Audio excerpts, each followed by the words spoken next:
یہاں کیا کر رہا ہے؟ یہ یقیناً میری بیوی کو تنگ کر رہا ہوگا۔ ہر روز کی طرح آج بھی اپنے آنے سے پہلے ہی اسے کمرے میں دیکھ کر مقدم مسکراتے ہوئے کمرے کے اندر داخل ہوا۔ میں اپنی دوست سے باتیں کر رہا ہوں مقدم سائیں۔ اور یہ دوستی کب ہوئی دائم سائیں؟ ایک نظر حوریہ کی طرف دیکھتا اس کی گود سے اپنی ننھی سی جان کو اٹھا چکا تھا۔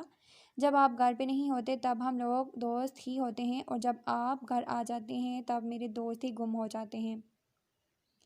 سوچتا ہوں میں یہ حوریہ جی سے شادی کر لوں، پھر یہ ہمیشہ میرے پاس رہیں گی جس طرح سے آپ کے پاس رہتی ہیں۔ وہ اپنی عقل کا استعمال کرتے ہوئے اپنی دوست کو اپنے پاس رکھنے کا کافی مضبوط طریقہ نکال چکا تھا، جس پر جہاں مقدم نے اسے گھورا وہیں حوریہ نے اپنی ہنسی کو کنٹرول کرنا مشکل کیا۔ بیٹا اپنی عمر کی ڈھونڈ میری والی پر چانس مارنا بہتر ہوگا، ورنہ الٹا لٹکا دوں گا تمہیں، وہ اسے وارن کرنے والے انداز میں کہتا ہوا بیڈ پر آ بیٹھا۔ حوریہ جی آپ کہیں اپنے شوہر کو کہ آپ ہمیشہ میرے دوست بن کے رہنا چاہتی ہیں اور آپ مجھ سے شادی کریں گی۔ حوریہ کی طرف دیکھتے ہوئے اس کی رضامندی پوچھنے لگا، جبکہ مقدم سائیں کے سامنے بیٹھے ہوئے حوریہ اتنی بڑی خطا تو کبھی نہیں کر سکتی تھی۔ کہہ کر دکھاؤ پھر دیکھنا میں کیا کرتا ہوں۔ اسے اپنی طرف دیکھتے پا کر مقدم نے چیلنج کرتے ہوئے کہا، میں تمہارے لیے خود پیاری سی دلہن ڈھونڈ کر لاؤں گا جو ہمیشہ تمہارے پاس رہے گی اور تمہاری بیسٹ فرینڈ بن جائے گی۔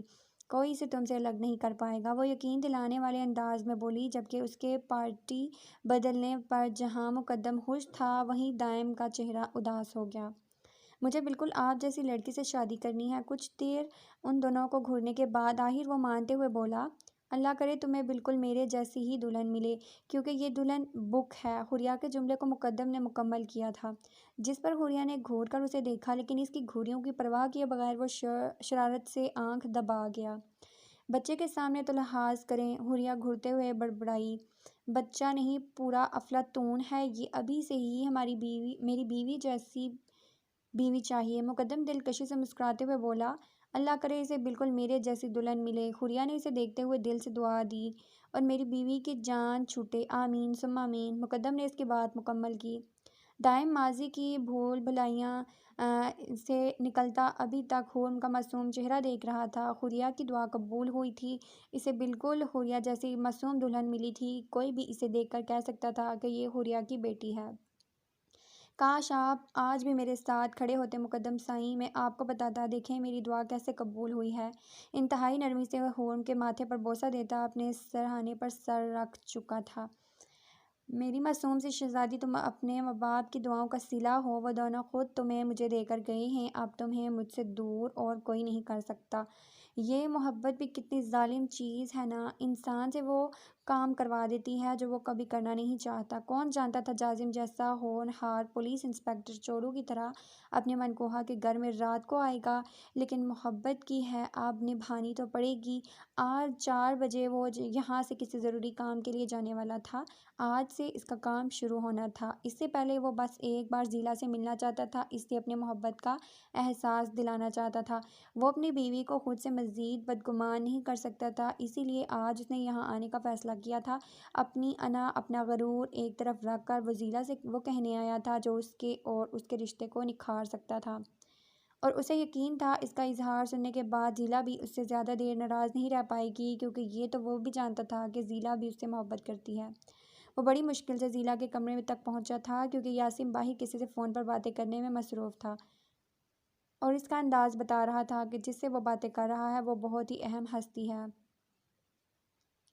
وہ اسے چھپ چھپا کر زیلا کے کمرے کی طرف آیا، لیکن آگے کمرہ اندر سے لاک تھا۔ حد ہے بے وقوف لڑکی، کون چور پڑ رہے تھے آدھی رات کو، وہ غصے سے کہتا ہوا واپس باہر کی طرف جانے کے لیے یاسم سے چھپ کر نیچے آیا تھا۔